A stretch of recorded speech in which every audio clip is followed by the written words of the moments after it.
بسم اللہ الرحمن الرحیم۔ السلام علیکم۔ ویلکم ٹو آڈیو بکس ان درس نظامی۔ کتاب کا نام ہے زاد الطالبین، شرح کا نام ہے روضۃ الطالبین۔ حدیث نمبر 15۔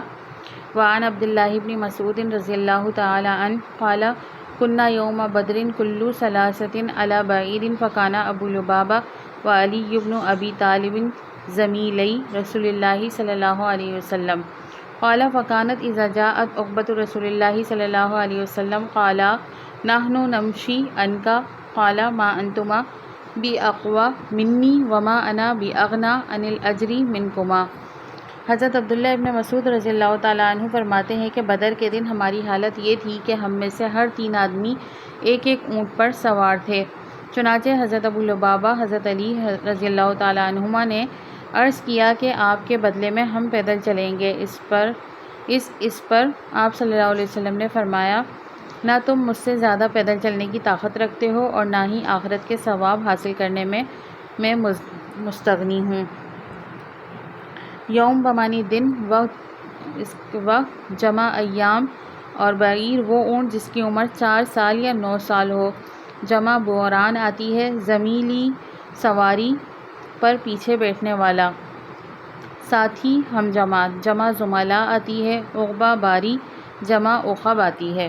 راوی حدیث حضرت عبداللہ ابن مسعود رضی اللہ تعالیٰ عنہ کے مختصر حالات: نام عبداللہ، عبد الرحمن کنیت، والد کا نام مسعود، والدہ کا نام ام عبد تھا، جسم لاغر، خط کوتا، رنگ گندم گو، سر سے کانوں تک خوبصورت لمبی زلف تھی۔ ابتدا میں بکریوں اور بھیڑیوں کو چراتے تھے۔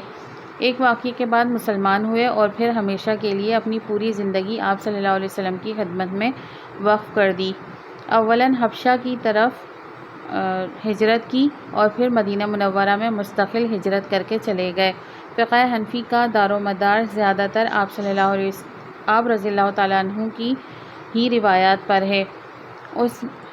ان سے مرویات کی تعداد 848 ہے۔ ان میں سے 64 بخاری اور مسلم دونوں میں ہیں اور باقی 21 بخاری میں اور 35 مسلم میں الگ ہیں۔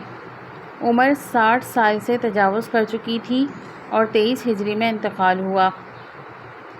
صحیح روایت کے اعتبار سے جنازے کی نماز حضرت عثمان رضی اللہ تعالیٰ عنہ نے پڑھائی اور پھر عثمان ابن مظعون رضی اللہ تعالیٰ عنہ کے پہلو میں مدفون ہوئے۔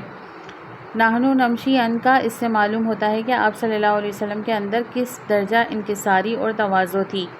آدمی انہی صفات سے بڑا بنتا ہے۔ اگر تواضع اور انکساری آدمی میں نہ ہو تو پھر تکبر اور غرور جگہ پکڑ لیتی ہے۔